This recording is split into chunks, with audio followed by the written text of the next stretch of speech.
Let's talk about parenting for a moment, shall we? When it comes to parenting, it's never one size fits all. Each family has to do what's best for them.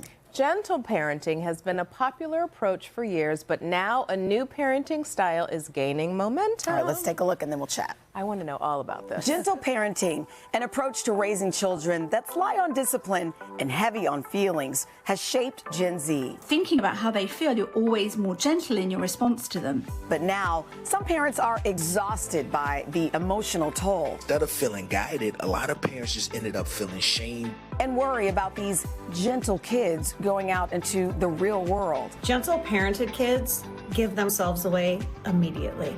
It's the arguing, the negotiating. Enter FAFO parenting. F around and find out. This kind of parenting prioritizes teaching children accountability through tangible repercussions. Parenting experts say, depending on the child, both approaches can work. The best parenting advice you've ever heard. All feelings are welcome. All behaviors are not. Perhaps the most effective strategy lies somewhere in between.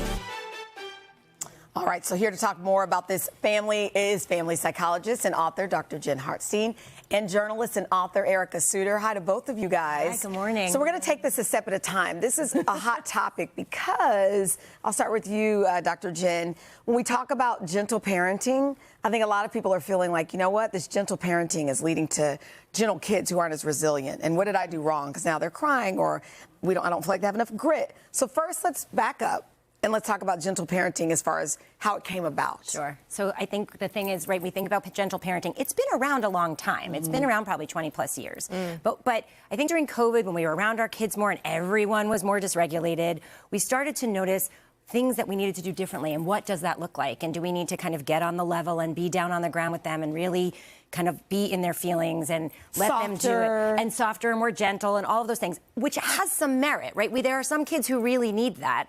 But I think the other, and it teaches kids emotional resilience in a lot of ways. But like that one clip where it doesn't necessarily teach them what to do with their feelings in the bigger part of the world, it often isn't enough time for us. We don't have enough time. We got to get out of the house by a certain time. Like, we don't always have enough time to roll with that. There are some limitations, but it does teach our children what emotions are, how to express them, how to be in them. But then there's some limits. Another step after that. Like, what's the next step after we've examined our feelings and emotions? All right, so then let's bring you in here. Let's talk about, is it FAFO or FAFO? It is FAFO. FAFO. So we're not going to say it on TV, but it's F around and find out. Or let's say mess around and fool around. Oh, there you go. Fool around and find out. Well, it started out as a joke. You see it on Instagram. The parents are like, you know what, mess around and find out if you do this. That seems like it's the opposite end of the spectrum. Yeah. Well, it's the idea that your behavior has natural consequences. So a very popular one is that, oh, if the kid wants to go outside in 0-degree weather with no coat, fine, I'm going to let them freeze. Or if they're not studying for their exam and they get a 0, it affects the grade, I'm not going to go in and save them. Accountability. So there's some positives because you learn from your failures, right? And so it teaches them resilience and grit and how to pick themselves up and how to kind of move forward in this world that can be very unforgiving and cold. So there are a lot of positives, but there are parents who say it is too harsh. And a lot of parents feel that they do need to step in and help their kids, and they don't want to see their kids fail. So it's, when you talk about gentle parenting and FAFO, we think that there should be like a happy medium. And doesn't it also depend on the child? Absolutely. Yes. Because I'm a mom of 2 and my children both need very different things. 14 and 25. Yes. And they need different things because of their ages. They need different things potentially because of their gender. They need different things because of their personality. Who they are, their spirits even. What are they into? What's their, 100%. And I think that's a big part of this that we've discussed at different times of just, you might have a kid who is a more highly feeling, highly sensitive kid who needs a little bit more on the gentle parenting side. And they don't have to be calm. Right? No. They need to be calmer so we can move forward. We know that when we're really dysregulated, our frontal lobes don't work. We don't make good decisions. There's no reasoning with them. Think about your kids when they're having a moment that you can't talk to them. So we do need to co-regulate in those moments.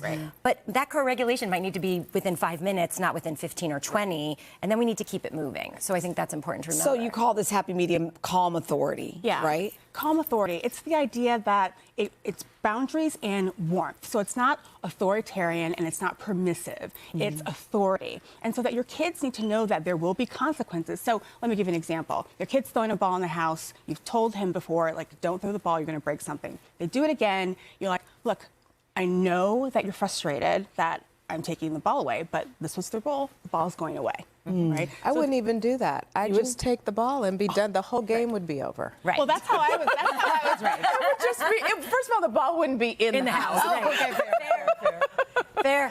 No, I'm not making a joke, but I think there's like this fine line between doing what's necessary and actually creating healthy boundaries so that they know better to begin with. Well, and I know that's just an example, but that's what it comes down to at the end of the day, right? I mean, Yeah. I think what we need to be teaching young people is your feelings are always valid. Yeah. That is a true statement. How you feel about it is always valid. What you do with your feelings is where we have problems. Yes. But they also have to know in the world, like in the house, we can acknowledge their feelings and care about their feelings. Yes. But in class, they need to just follow the rules and know that there are limits. So that's why there's a combination of, I understand that you're upset or you were having fun with the ball, but it's gone. Right. So you can be stern, but let them know that, I care about how you feel, but it's not more important than the rule. That's right. Good conversation. Yeah. I need you to come over. I know. To be continued. We'll have some coffee. There you go. Yeah. All right, thank you both.